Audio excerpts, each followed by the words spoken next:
네, 지난주에 우리는 가장 복된 삶이라는 주제로 말씀을 나누었습니다.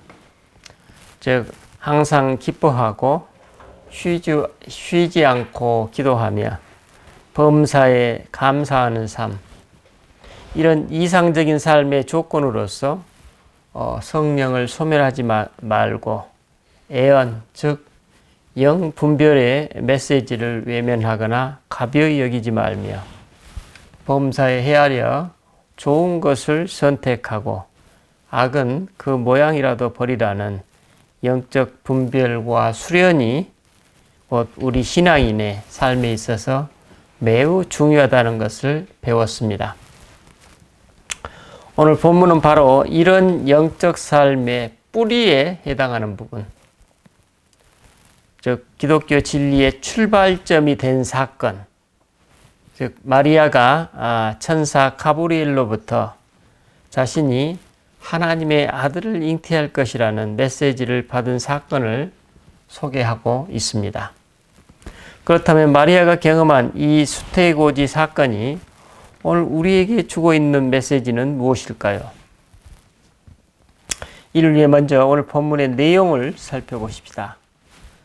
사가랴의 아내 엘리사벳이 세례 요한을 잉태한 지 이제 6달이 되어가는 그 어간에 천사 가브리엘이 갈릴리의 나사렛이라는 동네에 처녀 마리아를 찾아갑니다.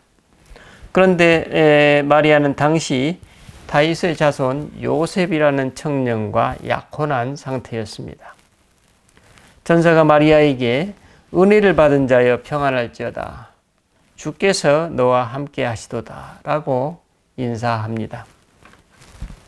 본문 29절에 따르면 마리아는 천사의 이 인사에 놀라서 이런 인사가 어찌함인고 라고 생각했다고 전합니다. 이에 천사가 마리아여 무서워하지 말라. 내가 하나님의 은혜를 입었느니라 라고 그녀를 안심시킵니다. 사실 마리아는 뜬금없는 천사의 인사에 매우 놀랐던 것입니다. 이처럼 놀란 마리아에게 천사가 다음과 같이 말합니다. 보라, 내가 잉태하여 아들을 낳으리니 그 이름을 예수라 하라. 천사의 이 말은 그렇지 않아도 놀란 마리아의 가슴에 또 다른 파문을 일으킵니다. 아직 결혼도 하지 않고 약혼 상태인 자신이 아기를 잉태할 것이고 그 아이의 이름을 자기 백성을 그들의 죄에서 구원할 자라는 뜻의 예수라고 지으라는 것입니다.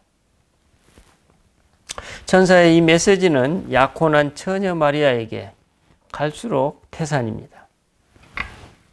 천사의 이 말에 아마도 더욱더 혼돈 속에 빠져 있는 마리아의 모습을 우리는 상상해 볼 수 있습니다. 이에 천사가 말합니다. 그가 큰 자가 되고 지극히 높으신 이의 아들이라 일컬어질 것이요 주 하나님께서 그 조상 다윗의 왕위를 그에게 주시리니 영원히 야곱의 집을 왕으로 삼으실 다스리실 것이며 그 나라가 무궁하리라. 두려움에 휩싸인 마리아에게 있어 천사의 이 상세한 설명은 그 메시지의 신빙성을 어느 정도 뒷받침해 주는 역할을 했을 것입니다.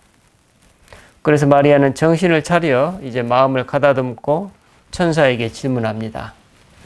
나는 남자를 알지 못하니 어찌 이 일이 있으리이까? 오늘날과 마찬가지로 고대 사회의 어린 처녀인 마리아에게도 있어서 마리아도 남녀관계를 통해서만 아기를 가질 수 있다는 것을 알고 있었고 그런 일을 매우 상식적인 차원에서 점검하고 있습니다.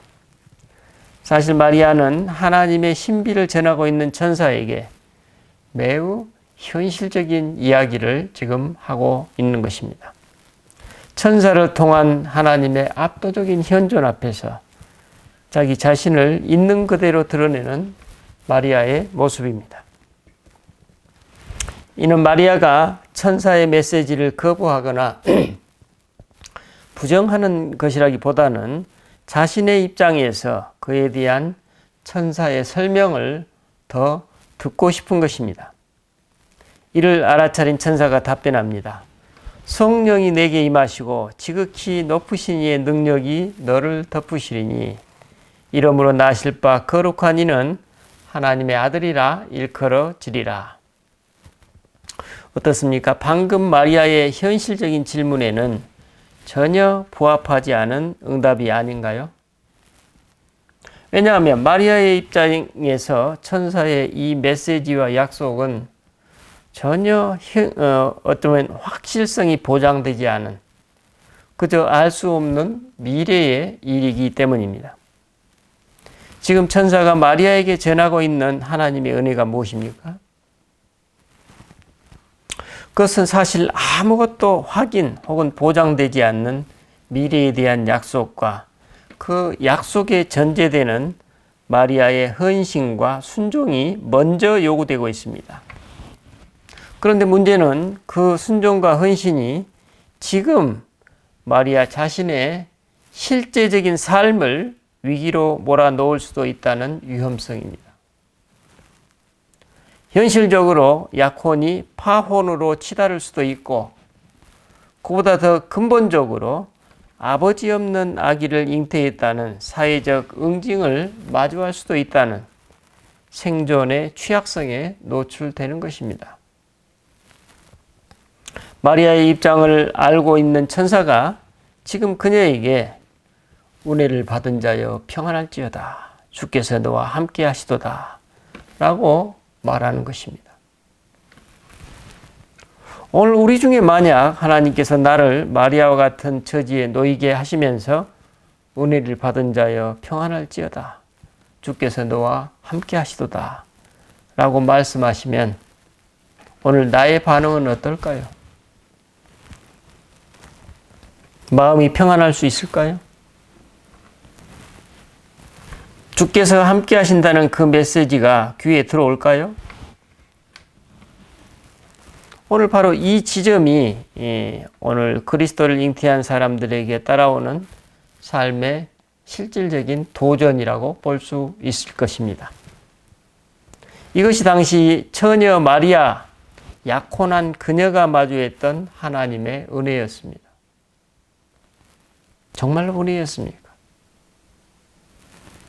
인간적인 관점에서 우리들이 생각하고 있는 하나님의 은혜와는 너무나도 다르게 다가옵니다.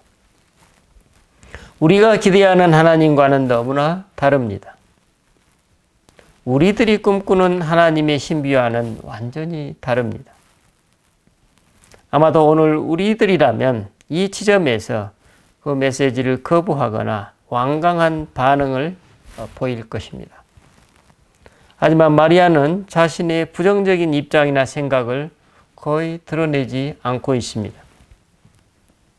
오늘 본문을 전하고 있는 누가는 바로 이런 마리아의 삶의 실상이 곧 은혜를 받은 자의 실상이라고 전하고 있습니다. 그렇다면 오늘 나는 은혜라는 개념을 어떻게 규정하고 있습니까? 천사는 왜 마리아가 은혜를 받은 자라고 전하고 있을까요? 그렇습니다. 우리 기독교에서 말하는 은혜는 주께서 나와 함께 하심 그 자체를 말합니다. 오늘 우리에게는 내 안에 그리스도를 잉태하는 것 그 자체를 의미합니다.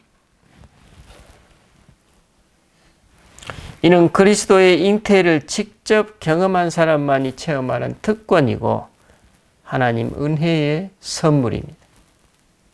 그러므로 내 안에 내주하신 그리스도의 영을 받아들여 체험하지 못한 사람, 즉 마리아의 경우처럼 그리스도를 잉태하지 못한 사람은 하나님의 은혜와 평강을 알지도 이해하지도 못할 것입니다. 그래서 마리아처럼 그리스도를 받아들이는 것이 은혜입니다. 그리고 그 사람에게는 바로 이것이 주께서 함께 하심의 증거가 될 것입니다. 여기서 천사는 마리아의 곤혹스러운 입장을 이해하기라도 하듯이 그녀에게 자기가 전하고 있는 메시지의 증거를 설명해 주고 있습니다. 보라, 네 친족 엘리사벳도 늙어서 아들을 배었느니라.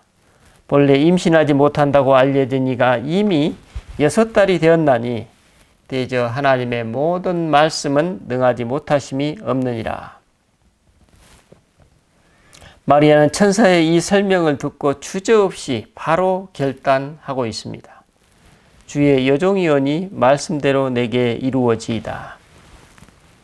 그녀는 그 자리에서 자신에게 임한 하나님의 메시지를 전폭적으로 받아들이고 있습니다.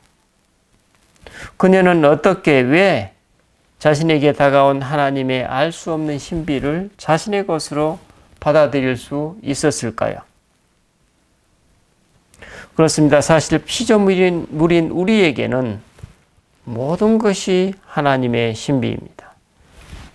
나의 탄생, 성장 과정, 그 과정에서 경험하는 기쁨과 즐거움, 그리고 동시에 겪게 되는 여러 고초들, 그에 따른 하나님의 자비와 사랑, 그리고 회복. 우리가 이 세상에 태어나 오늘에 이르기까지 우리에게 신비 아닌 것이 어디에 있을까요? 아마도 마리아는 천사 가브리엘을 대하면서 자신에게 임한 하나님의 신비에 다시금 개방되었을 것입니다. 그녀가 보는 눈과 귀와 감각이 새로워졌을 것입니다. 아마도 그녀는 그 자리에서 이전에는 전혀 상상할 수도 없었던 하나님의 은혜를 생생하게 경험했을 것입니다. 그녀의 이 생생한 하나님 체험, 하나님 현존 그 자체가 그녀로 하여금 그처럼 말도 안 되는 하나님의 요구에 주의 여종이오니 말씀대로 내게 이루어지이다 라는 응답에 이르게 합니다. 마리아는 대저 하나님의 모든 말씀은 능하심이 없느니라는 천사의 이 말을 실질적으로 믿었던 것입니다. 참으로 담대한 믿음입니다. 참으로 위대한 믿음입니다. 여러분, 그런데 마리아가 경험한 그 신비보다 더 크고 더 깊은 신비가 있습니다. 그 신비가 무엇입니까? 그렇습니다. 자기 안에 그리스도를 잉태한 마리아의 그 사건이 오늘 내 존재와 내 삶의 실제 실상이 된 것입니다.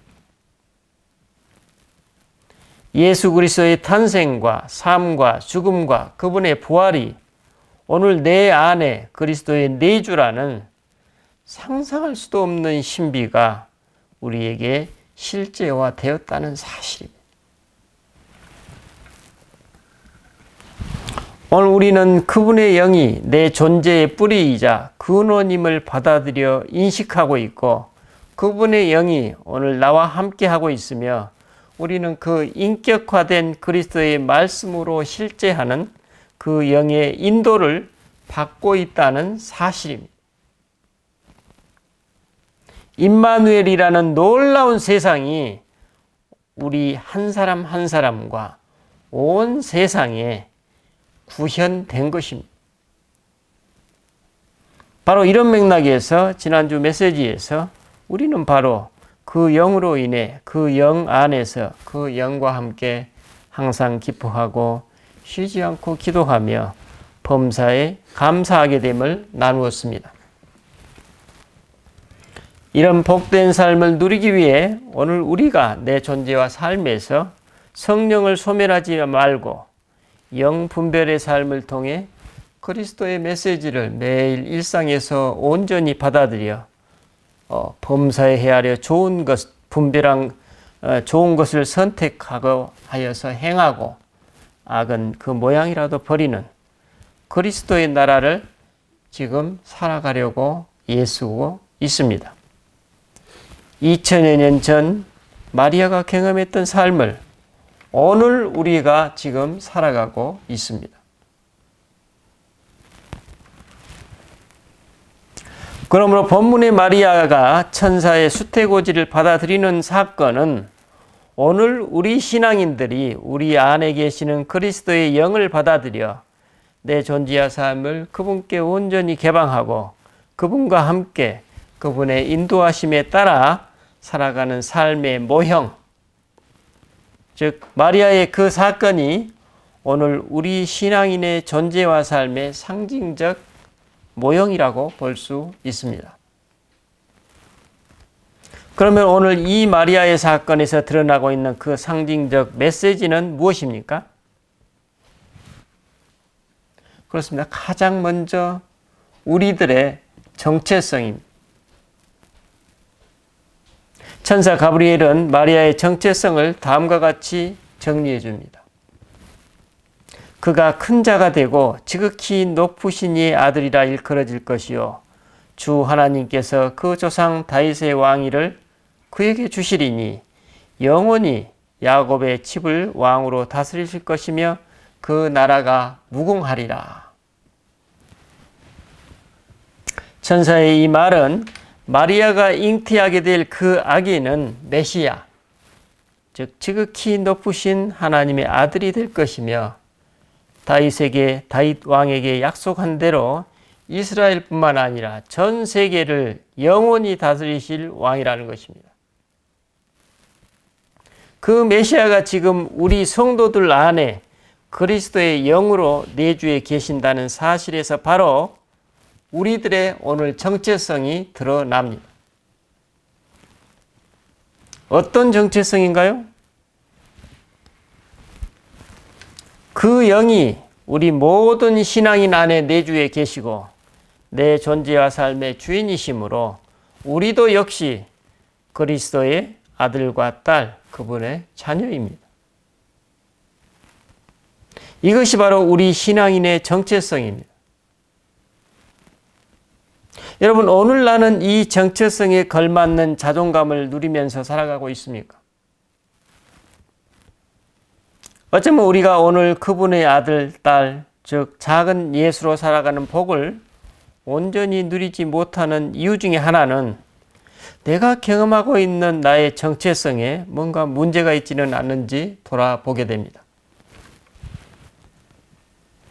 이제 마리아의 이 사건이 우리에게 주는 또 다른 상징성은 무엇일까요? 그것은 오늘 나와 하나님과의 관계, 그리고 그 정체성에 따라오는 나의 삶으로 연결되고 있습니다. 우리는 그 상징성을 처녀로서 어떻게 잉태할 수 있느냐는 마리아의 질문에 대한 천사의 응답에서 발견하게 됩니다. 35절에 이렇게 나오죠. 성령이 내게 임하시고 지극히 높으신 이의 능력이 너를 덮으시리니 이러므로 나실 바 거룩한 이는 하나님의 아들이라 일컬어지리라. 이는 성령이 마리아에게 임하여 그녀는 자신을 넘어서는 존재가 되고 자신을 넘어서는 일을 하게 될 것이라는 의미입니다. 동시에 가장 높으신 분의 능력이 그녀를 덮게 된다고 말하고 있습니다.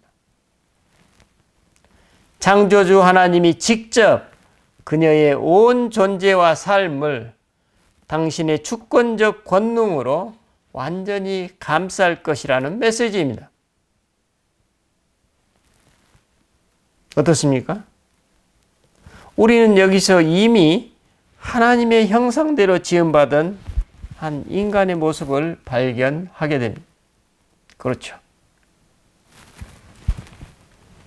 자기 안에 그리스도를 모셨으니 이미 그녀는 살아있는 그리스도와 함께 살아가는 생명이 된 것입니다. 우리는 여기서 우리 인간이 하나님의 형상대로 지어졌다는 말씀을 재발견하게 됩니다. 우리는 바로 여기서 우리가 왜 그리스도의 영 안에서 기도하고 그 영의 이끄심을 받고 살아가야만 하는지 다시금 일깨움을 얻습니다. 하나님은 그리스도를 통해 우리를 당신의 형상을 닮은 인간, 생명으로서의 인간으로 부르고 계심을 알 수 있습니다. 이 세상 그 어느 존재나 그 어느 인간도 감히 상상할 수 없는 기이한 일이 마리아에게처럼 오늘 우리에게도 실제화된 것입니다. 바로 이 점이 오늘 신앙인으로서의 내 존재와 삶이 마리아의 수태고지 사건보다 더 기이한 하나님의 신비임을 알 수 있습니다. 하나님의 이 신비가 오늘 이 세상에 드러나 우리가 실제 살아가고 있는 현실의 삶이 된 것입니다. 오늘 내가 만약 이 놀라운 신비를 받아들이지 못하고 있거나 경험하지 못하고 있다면 어쩌면 우리는 아직 복음을 제대로 알지 못하는 것과 같다고 볼 수 있을 것입니다. 그런데 생명으로서의 존재와 삶을 살았던 마리아의 삶이 어떠했습니까? 하나님의 형상대로 그리스도의 영 안에서 기도하고 그 영의 인도를 받고 살았던 그 마리아의 삶이 어떠했습니까? 성령이 임하여 하나님의 능력이 뒤덮었던 그녀가 어떤 삶을 살았습니까? 어찌 보면 우리 세상적으로 보았을 때 가장 비참하고 어려운 고초를 겪었던 인간의 전형이 아니었나요? 오늘 혹시 이런 질문에 대한 분명한 해답을 찾지 못해 고통을 겪고 계시는 분이 계십니까? 여러분, 마리아를 통해 잉태된 예수님의 삶이 곧 이 질문에 대한 하나님의 응답입니다. 또 마리아의 삶이 곧 이후에 있을 마리아의 삶이 곧 그 질문에 대한 하나님의 응답이었습니다. 예수님이 분명히 밝히셨듯이 하나님은 사랑이십니다. 그러므로 하나님이 내 존재와 삶의 주도권을 주시면 그것은 반드시 우리를 사랑의 행위로 이끄십니다. 이것이 바로 하나님을 믿는 나의 삶이 왜 이렇느냐는 우리들의 질문에 대한 하나님의 응답입니다. 왜냐하면 하나님은 우리를 당신 자신, 당신의 사랑을 위해서 만드셨기 때문입니다. 우리 안에서 우리와 함께 우리의 삶을 이끌어 가시는 하나님의 그 사랑은 우리를 보살피고 결국 우리를 당신의 구원으로 이끌어 가십니다.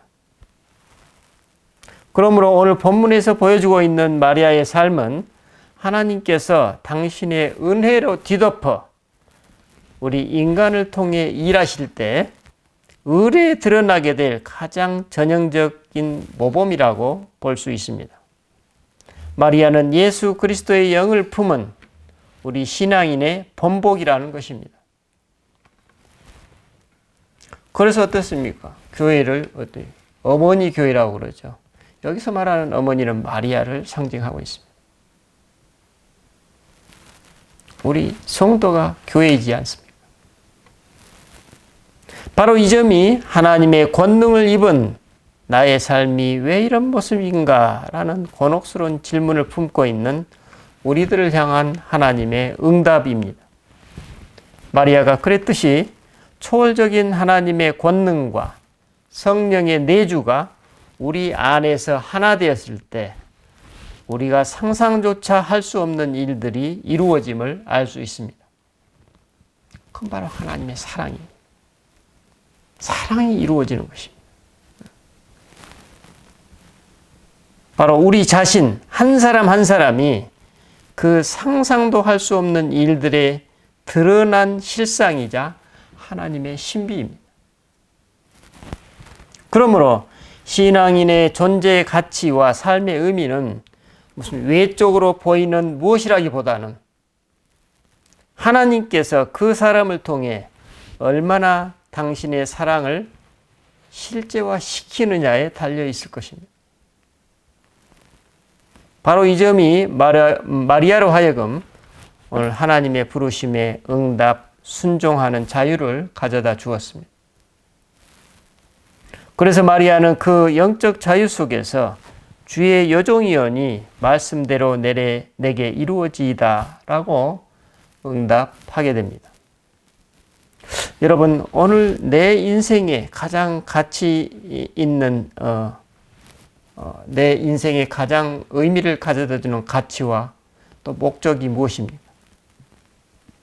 오늘 나는 어디에서 내 존재 가치와 삶의 의미를 찾고 있습니까?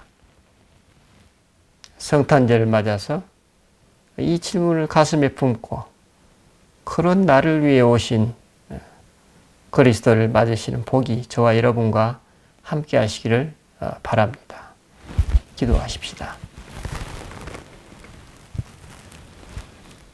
주님, 오늘 우리는 마리아가 하나님의 아들을 잉태함으로써 드러낸 하나님의 메시지를 배웠습니다. 그건 바로 오늘 우리가 예수 그리스도의 영을 받아들이고 그 영 안에서 그 영과 함께 살아가는 복을 누리는,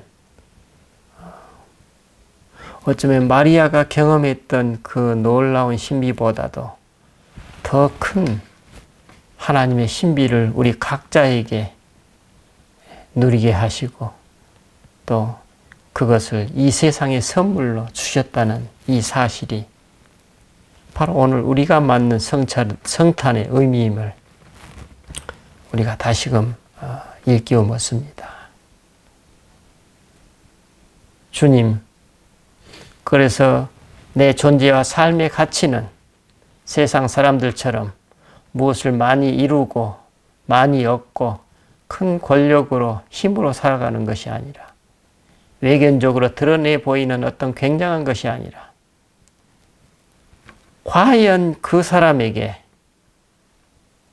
하나님의 사랑이 얼마나 구체화되고 하나님의 사랑이 얼마나 구현되고 그것이 내 자신과 우리 이웃들에게 얼마나 하나님의 사랑으로 드러났는지에 따라서 그 사람의 믿음과 그 사람의 하나님 앞에서의 모습이 드러날 것임을 이 시간 배움을 얻습니다. 주님, 이 세상 수많은 삶의 가치와 기준들과 평가들이 있습니다. 주님, 하지만 우리에게는 오직 한 가지, 바로 하나님의 사랑을 당신께서 우리를 통해서 얼마나 이루어졌는지, 바로 여기에 있다는 사실이 우리로 하여금 세상의 모든 것들로부터 자유롭게 하시고 또 세상이 나를 어떻게 대한다고 할지라도 내가 주님 안에서의 그 자존감으로 자유롭고 떳떳하고 당당하게 살아갈 수 있는 존재의 기반이요 힘의 근원임을 오늘 우리가 다시 고백하고 받아들입니다. 주님, 이런 복을 이 성탄절에 우리 모두가 누리게 하옵소서. 감사드리고 우리 주 예수 그리스도 이름으로 기도드립니다. 아멘.